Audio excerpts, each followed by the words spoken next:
Janriel Casimero versus Carl James Martin, gustong ikasa ng manager ni Wonderboy.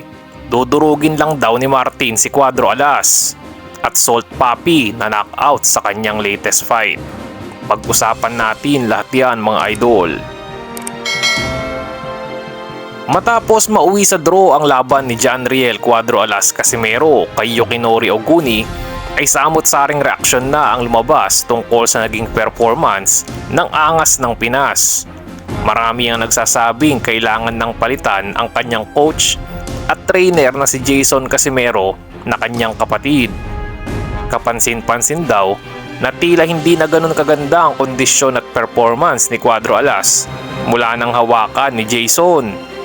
Dahil dito ay nabanggit ni GMA News sports writer JM Siasat na kung itong version daw ni Cuadro Alas ang ilalaban kay Wonderboy, ay tiyak na dudurugin lang daw siya ni Martin.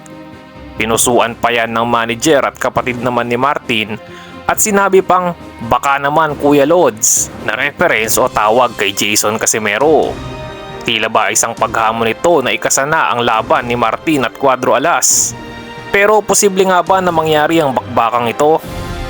Dati na ring nag-tweet si Martin na may isa daw boksingero na dati daw kinakatakutan pero ngayon ay pinagtatawanan na lang ang kanyang boxing career. Sabi ng ilan ay si Cuadro Alas daw ang kanyang pinariringgan dito.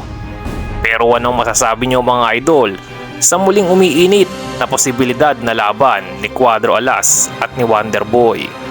Samantala mga idol ay natalo si Salt Papi sa kanyang laban kanina kontra kay Slim Albaher matapos ma-technical knockout sa round 4. Maganda na sana ang naging simula ni Salt Papi, kaya lang ay natamaan siya sa round 4 ng counter ni Slim dahil upang siya ay bumagsak. Nakabangon pa si Salt Papi na duguan na ang ilong at hilong-hilo pa sa kanyang pagkaka-knockdown. Muli na naman siyang tinamaan ng mga combination sa ulo at hindi na rin ito nakabawi pa ng suntok kay Slim, kaya tuluyan ng inawat ng referee ang kanilang laban. Ito na ang ikalawang sunod na pagkatalo ng internet sensation na si Salt Papi sa Misfits Boxing. At matapos magbalik makalipas ang 2 taon ay panalo si Logan Paul na kapatid ni Jake Paul kontra kay Dillon Danis by disqualification. Nadomina ni Paul ang laban pero pagpasok ng round 6 ay nagumpisa na ang gulo.